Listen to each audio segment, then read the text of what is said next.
안 될 수도 있는데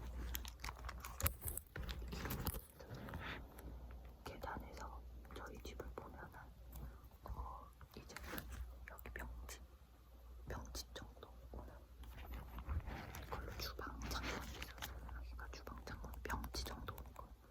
그러면 여기가 주방이고 주방 안으로 이렇게 들어가면 화장실이에요. 직진을 하면. 근데 이제 주방 아니 화장실 바로 옆에가 제 방이었어요.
십자가 모양으로 스케치 같은 거 떠가지고 액자를 만들어서 제 방에 걸어준다고 이렇게 액자를 만들어서 와가지고 벽에 건다고 했는데 그 뒤에 또 부적이 있었나? 아무튼 기억이 안 나니까 그렇게 뜬가 보지 계속 어디선가 부적이 계속 나오는 거예요. 그리고 저는 그 집에서 이 현상을 뭐라고 하지?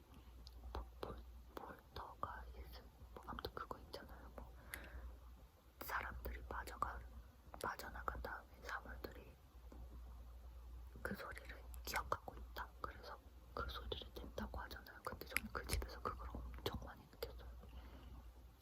저는 학생이었으니까 이제 부모님이 다 주무시고 저는 새벽 늦게까지 이제 핸드폰이나 그런 거를 하다가 잠이 들면 조용하잖아요.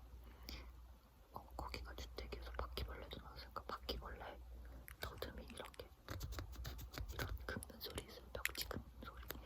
그래서 불을 켜보면 100% 거기 바퀴벌레가 있어요. 전 이게 제일 무서웠어요. 아무튼 그럼 바퀴벌레가 벽지 긁는 소리가 다 들릴 정도로 조용했는데 그냥 방에 누워있으면 엄마 방이나 거실에 이렇게 의자, 책상을 쨌든 드르륵 드르륵 하는 소리나 이제 의자가 앉았다 일어나면 살짝 달컹 달락 달락 하는 그런 소리 좀 이렇게 의자 특유의 딱딱 딱딱 하는 그래서 그리고 아니면 파우도 따닥따닥따닥 소리 나면 키보드 소리 저는 아빠가 일어나서 컴퓨터를 하는 줄 알았어요. 근데 아니었다는 거예요. 그래서 그 소리를 날 때마다 몰래 나가서 방을 가보면 다 그냥 주무시고 계셔요. 저는 그 소리를 그냥 밤마다 그거 진짜 365일 그냥 1년 내내 그 집 살면서 맨날 들었어요. 저녁마다 마우스 소리, 키보드 소리, 의자 이렇게 앉았다 일어나는 소리. 근데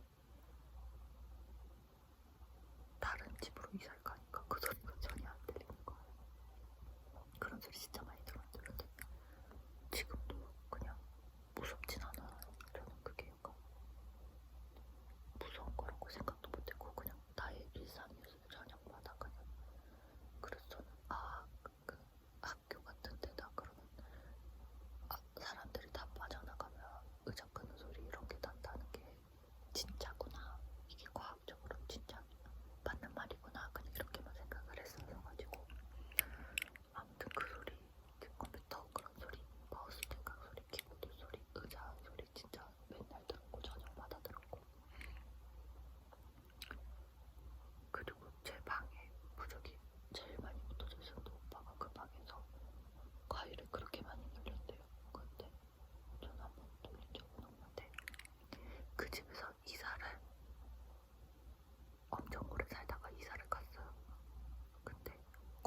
싫었어요.